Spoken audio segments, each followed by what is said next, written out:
श्री राम जय राम जय जय राम, श्री राम जय राम जय जय राम। प्रभु, आप लोग ने श्री आनंद रामायण के शार कांड के 9वें सर्ग के चौथे भाग में श्रवण किया कि किस प्रकार हनुमान जी द्वारा लंका का दहन किया गया, फिर उन्हें जो पश्चाताप हुई और आकाशवाणी के द्वारा जो सूचना प्राप्त हुई उससे वे खुश हो गए।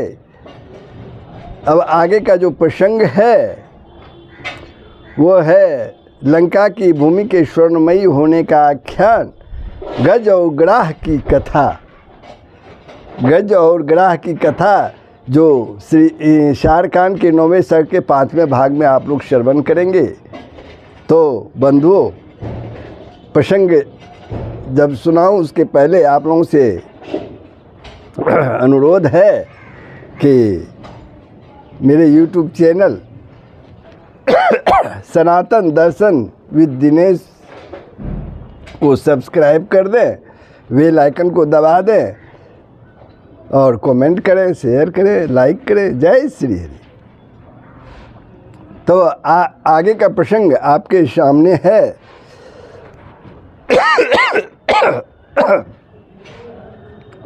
पर्वतों में श्रेष्ठ त्रिकुट नाम का एक विख्यात पर्वत था।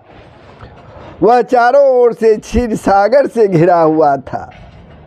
वह पर्वत चारों ओर से क्षीर सागर से घिरा हुआ था। वह पर्वत अत्यंत श्री से संपन्न तथा 10,000 योजन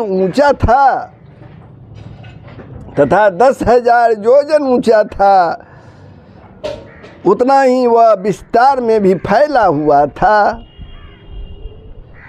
वह त्रिकुट नामक पर्वत सुवर्ण, लोह तथा रजत में अपने 3 शिखरों से दिशाओं तथा आकाश को व्याप्त किए हुए था।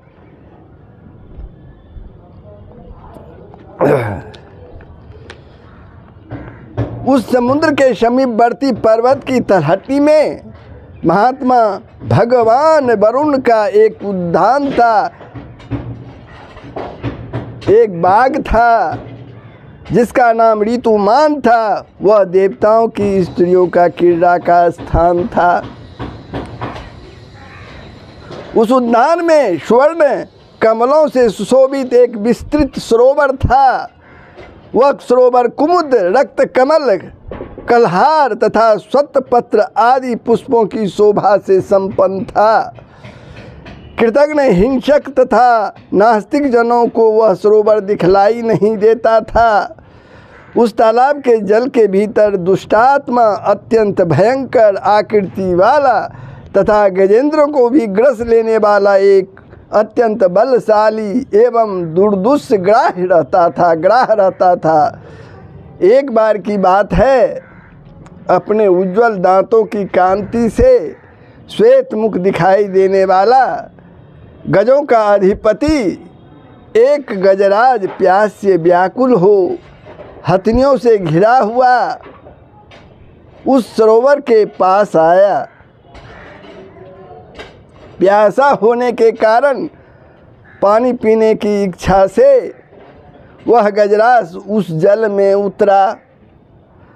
जब वह जल पी रहा था, उसी समय वह ग्राह उस गजराज के समीप आ पहुंचा।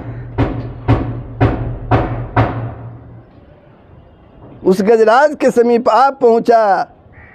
हाथियों के झुंड के बीच में स्थित उस कमलों से आवृत सरोवर में उस अत्यंत भयानक तथा महान बलशाली ग्राह ने हाथी को पकड़ लिया। गजराज के साथ हथनियाँ भी यह सब देख रही थी और दारुण चित्कार कर रही थी। वह जल में छिपा हुआ ग्राह हाथी को कमल बन के अंदर खींच ले गया। उसके बाद बलवान ग्राह के द्वारा बड़े वेग पूर्वक खींचे हुए जाते हुए उस अत्यंत आतुर युद्धपति गज को देखकर हथनियाँ हंसाए हो चित्कार हो करने लगी और दूसरे हाथी भी पैर पकड़े हुए उस हाथी को खींचने में समर्थ न हो सके। दिव्य 1000 वर्षों तक गज और ग्राह का दारुण युद्ध होता रहा। अंत में दृढ़ तथा अत्यंत कठोर नागपाशों के द्वारा तथा बारुण पाशों के बंधन में बंधकर उस गजराज को ग्रह ने प्रयत्न शून्य बना दिया, निसहाय बना दिया। तब अत्यंत ऊर्जा संपन्न तथा महान शक्तिशाली होने पर भी वह हाथी बंधन में पड़कर जोर जोर से चित्कार करने लगा। उस भयंकर प्रयत्न करने वाले ग्राह के द्वारा पकड़ा गया वह हाथी अत्यंत व्यथित और निराश हो गया। वह अत्यंत कष्ट में पड़ गया। तब उसने मन ही मन श्री हरि का स्मरण किया। मन ही मन श्री हरि का स्मरण किया। उसने एकाग्र मन होकर अपने मन तथा इंद्रियों को संयत कर पवित्र अंतःकरण वाला होकर अपने शूर के अग्रभाग से उस सरोवर के एक सुवर्ण कमल पुष्प को ग्रहण किया और मन ही मन ध्यान, आह्वान तथा नैवेद्य आदि के द्वारा भगवान जनार्दन की पूजा की। और वह गजराज उस आपत्ति से छुटकारा पाने के लिए भगवान की स्तुति करने लगा, भगवान की स्तुति करने लगा, प्रार्थना करने लगा। गजेंद्र द्वारा की गई स्तुति से परमेश्वर श्री हरि अत्यंत प्रसन्न हो गए और वे देवश्रेष्ठ विष्णु अपने वाहन गरुड़ पर आरूढ़ होकर शीघ्र ही वहाँ आ पहुँचे। अप्रेम आत्मा मधुसूदन ने शीघ्र ही ग्राह के द्वारा पकड़े गए उस गजेंद्र को तथा ग्राह को जलाशय से बाहर निकाला और उन माधव ने जल में निवास करने वाले उस ग्राह को अपने सुदर्शन चक्र के द्वारा काट डाला और शरणागत गजेंद्र को पासों से मुक्त कर दिया। वह हाथी जो था पूर्व जन्म में पांड्यवंशी इंदुमन नामक एक विख्यात राजा था। एक बार वह तपस्या में निरत रहकर ध्यान में स्थित हो गया। उसी समय कुंभ योनि महर्षि अगस्त जी अपनी इच्छा से इधर उधर भ्रमण करते हुए राजा के समीप जा पहुँचे। राजा ध्यान में निमग्न था, अतः वह मुनि के आगमन को जान न सका। यह देखकर मुनि अगस्त जी ने उन्हें शाप देते हुए कहा, हे राजन, मुझे देखकर तुम अपने आसन से उठ खड़े नहीं हुए, मुझे देखकर तुम अपने आसन से उठ खड़े नहीं हुए।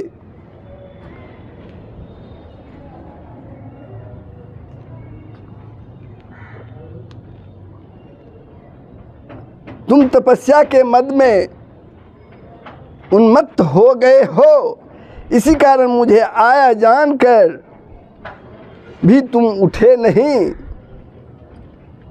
अतः जाओ, शीघ्र ही तुम वन में मदोन्मत्त हाथी हो जाओ। ऋषि अगस्त ने उन्हें शाप दिया। इस प्रकार का शाप सुनकर राजा इंद्रदूमन ने बार बार उन्हें प्रणाम किया और शाप मुक्ति का उपाय पूछा। तब अगस्त्य मुनि ने कहने लगे, जब तुम्हें कोई ग्रह ग्रस लेगा उस समय तुम्हें श्री हरि के हाथों उस शाप से मुक्ति मिलेगी। प्रभु श्री हरि के हाथों से उस समय तुम्हें मुक्ति मिलेगी। आगे की कहानी सुनिए। उन्हीं दिनों की बात है।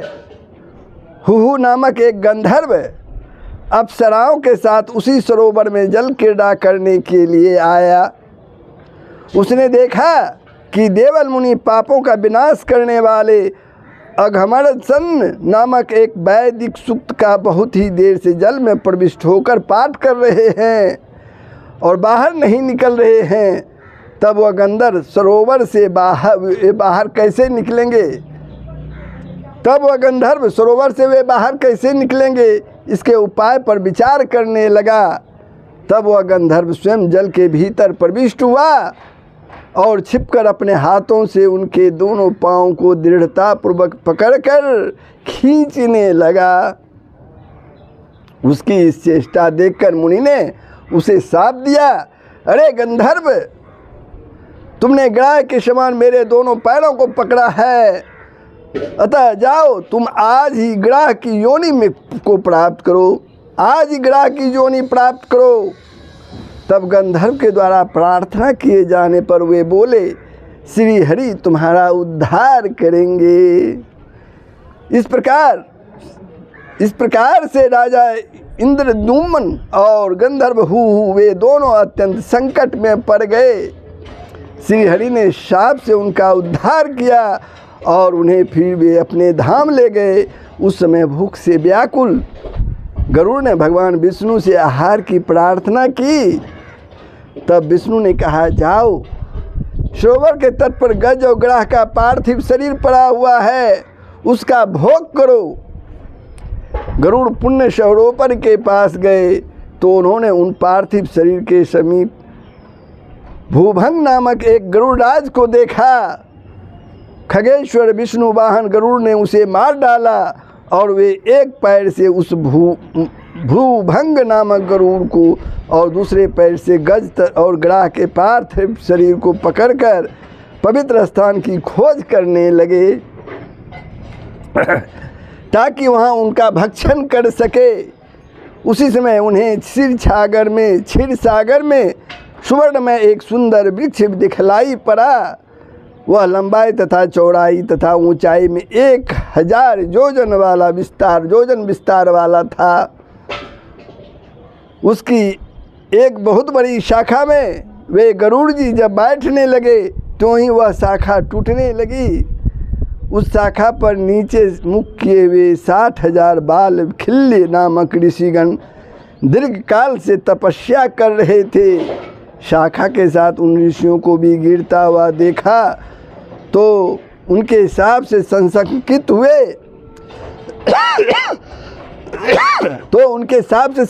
हुए गरुड़ जी ने अपनी चोंच से उन शाखा को ऊपर उठा लिया और उन सब को लिए वे आकाश में पुनः भ्रमण करने लगे।